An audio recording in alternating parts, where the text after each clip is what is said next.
White will not be able to capture black in a ladder. You're creating contact and you want to start a fight. And you know what's crazy about this move? This stone is a poison stone.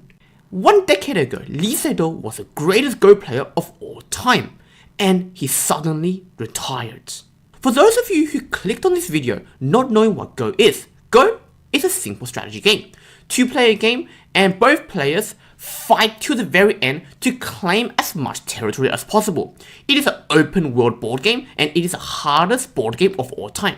And yes, much harder than chess, and it has a much longer history than chess. Back to Lee Sedol. He reached the Go rank of a professional 9dan, which means he has achieved the highest possible ranking you can ever get in the game of Go. And the reason for his retirement is not because he was too famous, not because he was too rich, and not because he got beaten by another Go player. The reason for his retirement was he got beaten by an AI. And it's not even AlphaGo. He got beaten by an AI created by his own country, a Korean AI called Handol. This match is a best out of 3 game series, and the first match Lee Sedol had the black pieces and he got 2 stone handicap. 2 stone handicap means that the black player starts off the board with 2 stones already on the board.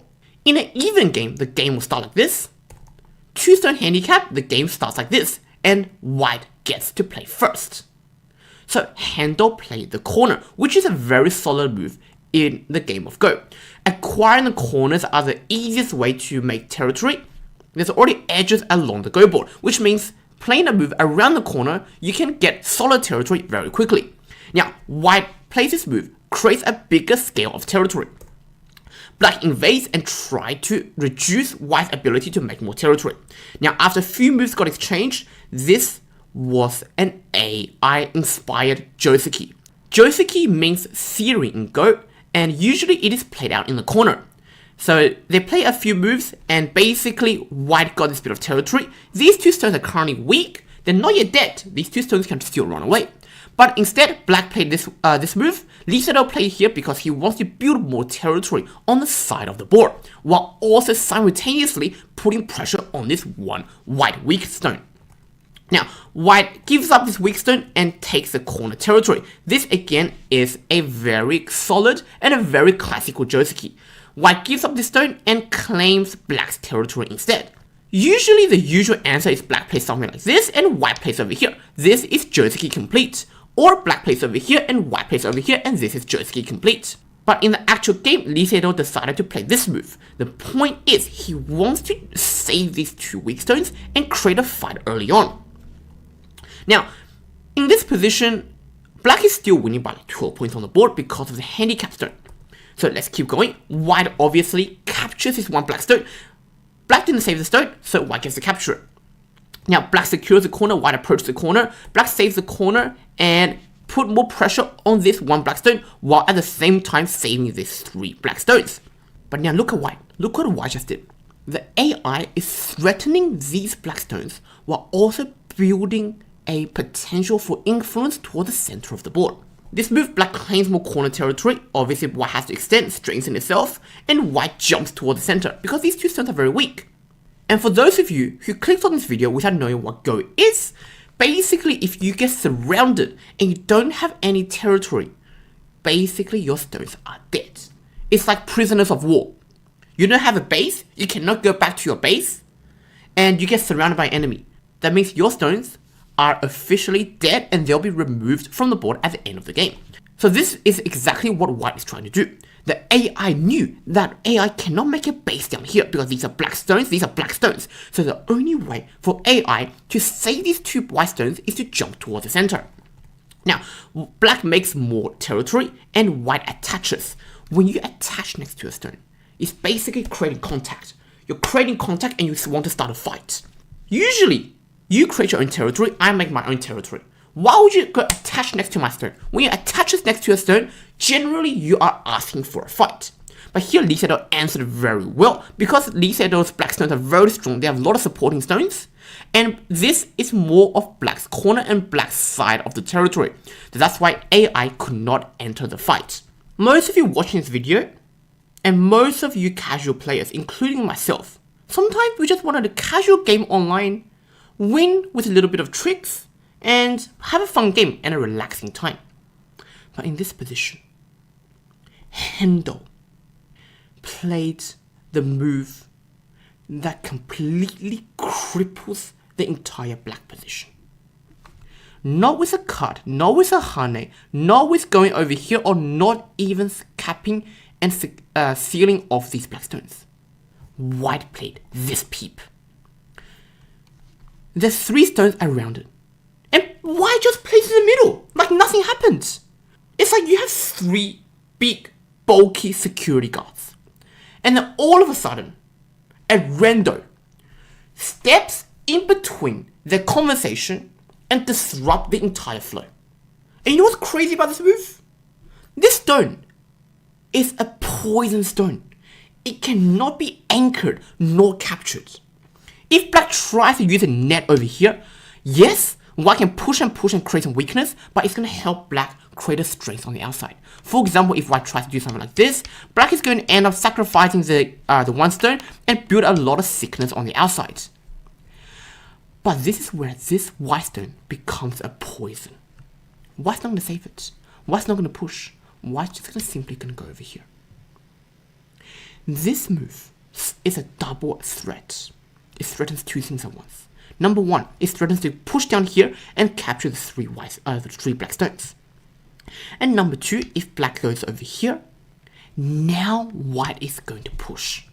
The point is, if black goes over here and white gets to go out, if black goes over here, white is going to capture this 1 black stone, and what do you see? What's the difference? Black doesn't get the 2 Ataris on the outside. This kind of ideas is not something humans can come up with, or not something that amateur Go players like me and you, we can come up with. Now, after a few exchanges, white creates some weakness and keeps building this side of the territory. Some of you might wonder, why didn't white play here and capture this black stone in a ladder? The reason is the ladder doesn't work. Because black can simply run out, and because of these helping stones over here, no matter how long the ladder goes, white will not be able to capture black in a ladder. If white keeps going, then black can just Atari and capture, and all of white will be in a huge trouble. In this position, white could have considered a move like this, but black will simply defend his own territory and strengthen his own stones. Black is happy to give up this 1 black stone because once this black group is very secure, it gives black the power and the leverage to attack these 4 white stones. That's why in the actual game, white played over here to threaten the black's 3 stone weakness. Black obviously has to save it. If black doesn't save these 3 black stones, black loses about 15 points of territory. And these 3 black stones are a keystone. They are the important stones in a fighting game. If these 3 black stones get captured, all of white stones over here get super strong, and they are a huge sickness. And the black stones will be in some trouble. So saving the keystones will give you an advantage in fighting. So white exchange some things, and black capture the 2 white stones in the corner. This is kind of Joseki, and white still has to connect this move. This move is a sente, because if black doesn't respond, white can simply Atari the 4 black stones. If black goes out, white can Atari 1 more time and then capture the 2 black stones in the corner of the board. So this move is sente, black has to answer, and white goes elsewhere. This move, the point is, it is trying to press black very low on the 3rd line. If black simply answers a move like this, white can simply do a diagonal move, threatens to capture the 2 black stones, black has to answer, and white can hane on top. Now if black connects, all of a sudden, white just sealed black in on the 3rd line, on the very low side of the board, and white is going to build influence and territory towards the center. So Lee Sedol saw that, and he played this diagonal move. The reason is, this move, if white does the same thing by going here and going here, black doesn't need to answer another move. Black can play elsewhere on the board. So which means, this diagonal move here, in the end, would have saved Lee Sedol 1 whole move. So this is a very genius move, using the diagonal move. In the actual game, white keeps jumping out to attack black's weakness in the center. These black stones still has no base. Black cannot create any territory on the side of the board, because all these white stones will infiltrate into black's territory. No matter how hard black tries, black will not be able to make territory on the side of the board, which means Lee Sedol had to find an escape path. Now, in this position, just look at this entire board for a second. Lee Sedol built the top right corner territory, build the top left corner territory, and have some territory on the side of the board. What does white have? What does AI have? AI has the bottom left corner, AI has the bottom right corner, and that's it. There's no more territory. White doesn't have any more territory, which means right now in this position, black is extremely ahead in territorial development. So the only chance the AI can have is to attack this black group. So Lee Sedol, in this position, have to find the most efficient way to save his own weakness. Not let it die, run away, and not give white too much profit from attacking his weakness. So let's see what Lee Sedol does. If black goes over here, then simply white can block, and white can block black off from this direction. So this direction is still weak. These 4 white stones are still weak. These 4 white stones are not connected to any of the white stones over here. These 4 white stones, if black can cut it off, they will not have any territory as well. So Lee Sedol went for the weakest group on the board and go out in that direction. He finds the direction and put pressure on white's weakness. White goes out here trying to seal black in. Look how elegant the AI is playing. The nice move from the stone completely seal black's escape path and give black a very difficult time finding the only escape path possible. Now Lee Sedol, being the genius himself, he definitely finds it. He push, white blocks. First he creates some strength by threatening white's weakness, and then he cuts. This cut is to weaken the entire white stone structure. White has to save the stone, and if white saves this stone, these 2 stones get reduced by 1 liberty. And the 1 liberty in fighting can change the direction and the outcome of the entire fight. You will see how this cut became so brutal 30 to 40 moves later. Now, white obviously have to escape and save this 1 weakness. Now black jumps. White cannot, in this position, white cannot simply push and cut. The reason is black can use a push-up. If white saves this entire weak stones by going out and sealing the bottom black stones in, then all of a sudden, these 3 white stones will end up finally and perfectly dead in a ladder. Look at that. The entire white stone has only 1 liberty and black captures it on the next move. So obviously white cannot go and fight like this. And this just shows you the genius behind Lee Sedol's brain. He cuts over here, threatens this weakness, and at the same time weakens these stones. Now when these stones are weakened, Lee Sedol prepared this push-up. Now, if white tries to save the 3 white stones and does a honey, then Lee Sedol can simply do a 1 space jump, connect these 2 black stones to this strong black supporting stones, and all of these white stones will be in severe and critical condition. They are about to die. So in this position, white cannot push and cut. So instead, white save this entire weakness, connect the stones together, and then aims at the push and cut. Now, with this 1 extra stone, if black plays somewhere else, after white push and cut, now this becomes very successful. Because if black pushes up over here, white can simply Atari and capture this 1 black stone. And because of this 1 extra stone, if black does the same thing and jump, white can simply connect all the stones together and white can run toward the center. So after this move, Lee Sedol has to find the next brilliancy. Push up. This move once again stops white from push and cut because these 3 stones will automatically run into a ladder. So in the actual game, white push up one more time and put pressure on the 5 black stones on the side of the board. The point is, this move actually acts like a ladder. So if black extends over here, which is the actual game, white can now push and cut. Because of this one extra move exchanged, this ladder simply don't work anymore because black stones will be in Atari and white will win the ladder. Now after the push and cut, watch how Lee Sedol execute his brilliancy in fighting.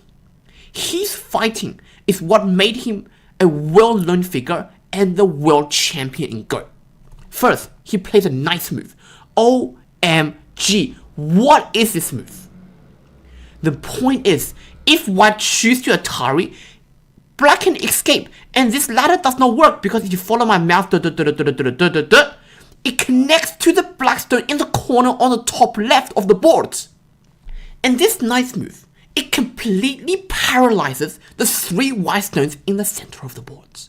If white decides to go out over here, black can use a net. If white push an Atari and cut and go out, yes, these stones have been saved. But black is going to play over here and capture this entire white stones. If white uses an Atari, black can extend. If white connects, obviously white has a weakness. White connects, black push up, white has to go out, and then all of a sudden, black is going to capture these 2 white stones. This is absolutely crazy. This is wild. The fighting is absolutely brutal. If white continues to save the 2 white stones by going here, black can push, white can connect, and to capture these 5 white stones, what do? No, it's not this one, and it's not this one. You have a Tetsuji. Black has a Tetsuji. Black can play here. Black can use this diagonal move. If white push and cut, black has 3 liberties. These 3 stones have 3 liberties, these 4 stones have 3 liberties, and white's group has only 2 liberties. If white cuts over here, black can simply Atari. If black extends, if white extend, black can go over here, and these 5 stones are just going to be dead. If white nets, then white is going to lose the capturing race. Now the reason these 2 moves don't work is because if you push over here, white can simply push Atari and go down, and then all of a sudden, this game is completely over. All of these black stones will end up being dead and end up being captured. If black plays over here, same story, white can push Atari and capture the 2 black stones in the center. And same story as well, this is game over for black. So in the actual game, white saw everything. And the Korean AI bots already knew the outcome. So he went over here, does an Atari. Obviously Lee Sedol escapes. Now white played this move. The trickiest and the most complicated move in this entire position. This move is such a genius move. Because this move not only stops black from capturing the 2 white stones, because if black is over here, white can Atari, and then connect, and then all of these black stones will end up in trouble. And at the same time, this move stops black from capturing the 3 stones in a ladder. If white didn't play here, white simply Atari and go out over here, black can extend the liberty, Atari, and use a net. Black can capture the center keystones by using a net. Using this move, black has to be so resourceful in this position to find the only winning move in this game. This is fighting in Go. In Go, in fighting, if you're not accurate, either your group or your dragon dies, or your opponent's group or your opponent's dragon dies. Now Lee Sedol finds the only defensive resource in this position. 1 space jump. The move we talked about 20 to 30 moves ago.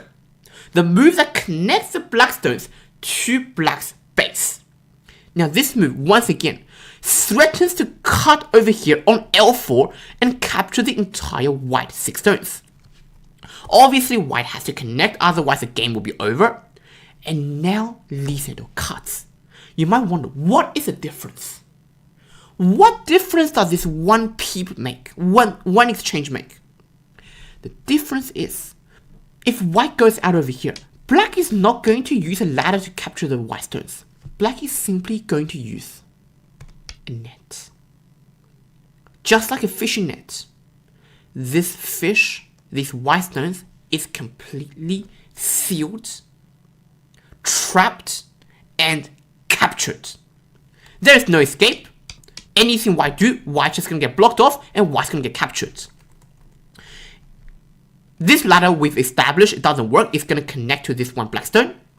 If white uses a net as well, black can simply capture the 5 white stones because white doesn't have enough liberties. And just like that, after the peep and connect, after the cut, white played this attachment, trying to cut black stones off in the bottom side of the board. But obviously this tactic, to answer this tactic, is way too easy for professional 9-den. For someone like Sedol, also it's too easy for me as well. Simply connect, and this, ladies and gentlemen, is game over. Round 1, game over. They've only played 89 moves, and the Korean bots, the Handol AI, resigned the game. Sedol, once and for all, proved his genius on the board. In the middle game, in only 89 moves, even with a 2-stone handicap, he was able to take the game and turn the game around, and he was in a winning position, winning by 34 points on the board, according to Cartago. Now let's move on to round 2 of the 3-game match.